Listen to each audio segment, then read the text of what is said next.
Hi everyone, and welcome back to Scale Studio. Today we're going to be looking at Border Model's 1/35 scale Panzer IV Ausf G. This is a fairly overdone subject, but this boxing looks very well detailed and it looks like it'll fit together pretty well. So let's take a look. So with the lower hull here, you can see that it's molded in a bathtub style with a lot of details included already on there. All the rivets are in place. It looks like there's a bunch of slide molding done for those engine louvers, and even the underside detail is really nice. You can see weld beads. These are probably going to be replaced. They're a little shallow, but it looks nice. Same for the turret here. You can see really finely molded detail on the roof of the turret with the screw heads. You can see there are weld beads and the locating tabs. It looks like it's going to be really nice once it's painted up. Moving on to sprue E here, we have the upper hull plate with a ton of the same really fine detail, weld beads, stuff like that. The engine deck is included on that, so you don't have to install anything extra for that. The shirts and racks, the side skirt racks for the turret and for the hull, we have some applique armor, which was a upgrade for the Panzer IV Gs as other guns got better and were able to penetrate them better. And it all looks very nice. There are some pretty decent sized seam lines on them, but those should be able to be cleaned up with an X-Acto knife.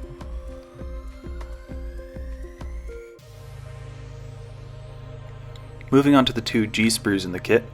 There are two of them because it's just the running gear, so you have stuff like the road wheels, the drive sprockets, the idlers, that kind of thing. And it all looks really nice. There is some slight cast texture on the drive hub, and the tracks are Lincoln length. I'm probably going to switch them out for 3D printed stuff. You can see that the Continental stamps are on the road wheels, which is a nice little detail to have even if it's not a huge thing. Sprue F has more of the same stuff. It's also mirrored, so there are two of them. It has the back of the running gear. It also has T34 tracks in case you want to do the upper armored version of this kit, which is based off of a photo also given in the manual. You can see the leaf springs here that are very nice. The back of the road wheels, like I said, the idler tensioning hub, I believe, and some other parts to the bogies and stuff like that. It's very detailed. There's also a couple buckets that come in the kit, and I know that a lot of people like to put a bucket on their Panzers when they're done with it, and so that'll be a nice detail for anybody who likes to do that.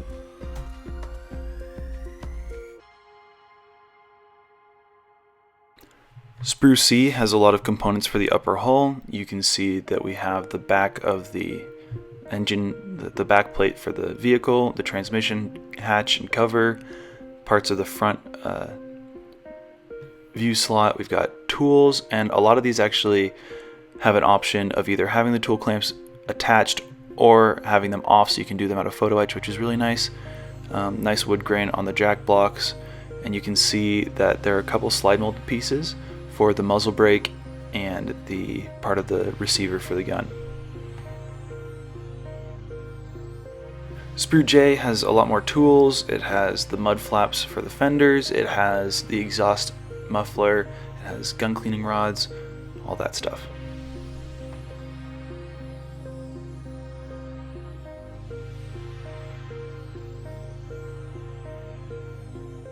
It also just has more small details for the upper hull in general, not just tools.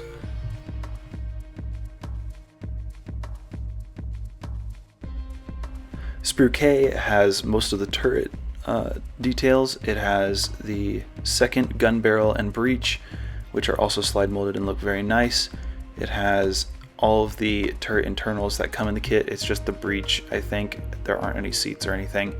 It has a very nicely detailed cupola and a lot of other little details that'll go around the turret.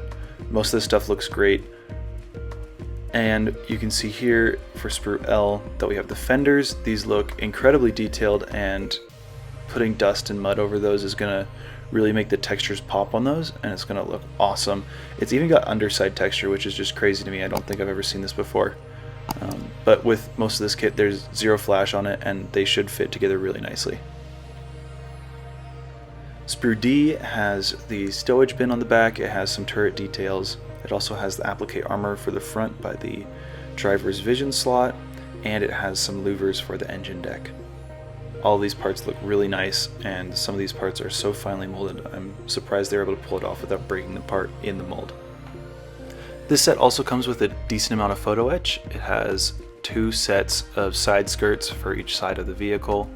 It also has the engine louvers, some bucket handles, and small details that can't be replicated in plastic very easily.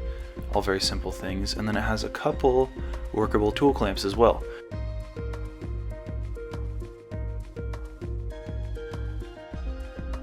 And it also has a copper braided cable for the tow cables. The instruction booklet is super nice. I'm not going to walk through each step with you guys. If you want to see it in more detail, it's available on ScaleMates, and you can kind of see some of it here as I flip through. But that is all I have for you guys today, and thank you so much for watching. I really am looking forward to building this kit. It looks really nice. There isn't any flash that I could see, and from the test dry fits that I've done with some of the larger parts, it looks like it's going to fit together really well.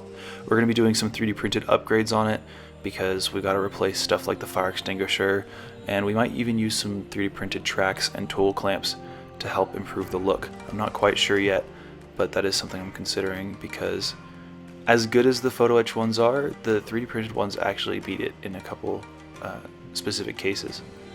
But as always, thank you guys so much for watching to the end. If you haven't already, please like and subscribe.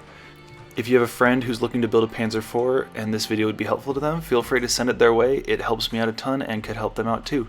And as always, huge thank you to my Patreon members. They keep videos coming out for you guys, and there are some pretty cool perks on the website. So go ahead and check that out if you're interested in the description below.